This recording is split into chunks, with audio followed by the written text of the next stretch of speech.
Leo nataka nikupe tofauti kati ya shule na elimu.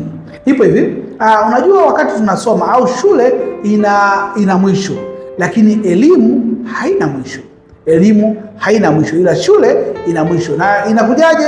Wakati unamaliza kuhitimu ndio mwisho wa shule, lakini elimu haina mwisho kwa sababu yenyewe unaendelea miaka na miaka. Na katika shule mara nyingi tunaenda kupata title, yani kwamba nimemaliza chuo, nina master na degree, lakini katika elimu yenyewe inaenda kukupa ujuzi kwamba mimi nina ujuzi wa kutengeneza gari, nina ujuzi wa kufanya hiki na hicho ndicho ambacho sisi tunakihitaji. Yani kwamba degree yako haitosaidia kitu, lakini elimu yako ni muhimu zaidi kwa sababu watu wanahitaji ujuzi. Ndio maana hata ukienda una degree yako wanakuuliza experience unayo.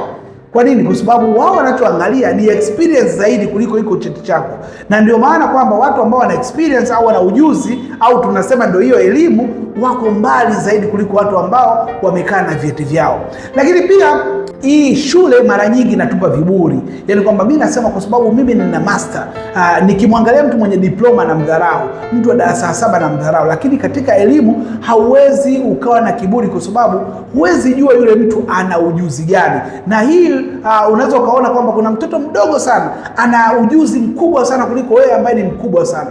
Unaweza ukaenda katika kampuni fulani ukapewa mtoto mdogo tu ambaye wewe umemzidi umri, lakini ukaambiwa huyu ndio atakaye kufundisha. Kwa nini? Kwa sababu wewe una shule, yani una vyeti, lakini yeye ana ujuzi. Kwa hiyo pale wanachoangalia ni ujuzi, sio hivyo hayo makaratasi ambayo wewe unayo. Lakini pia watu ambao wana shule, yani watu ambao wamesoma huwa wanajiona sana, lakini watu ambao wana ujuzi wao huwa wala hawana mambo ya kujiona sana, ila wao wanatamani watu wengine wajifunze kupitia wao. So hiyo ndio kitu ambacho leo nitaka na wewe nikuonyeshe kwamba unawezekana ukawa una shule nzuri sana lakini hauna elimu.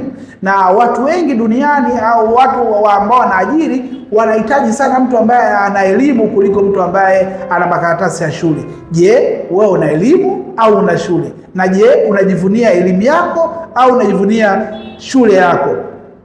Kama wewe ni mmoja wa watu ambao wanatamani kujifunza sana kuhusu biashara, unaweza kuchukua namba yangu bayo ukanipigia nikaweza kusaidia jinsi gani ya kufanya biashara na ambayo itakuwa nzuri katika maisha yako.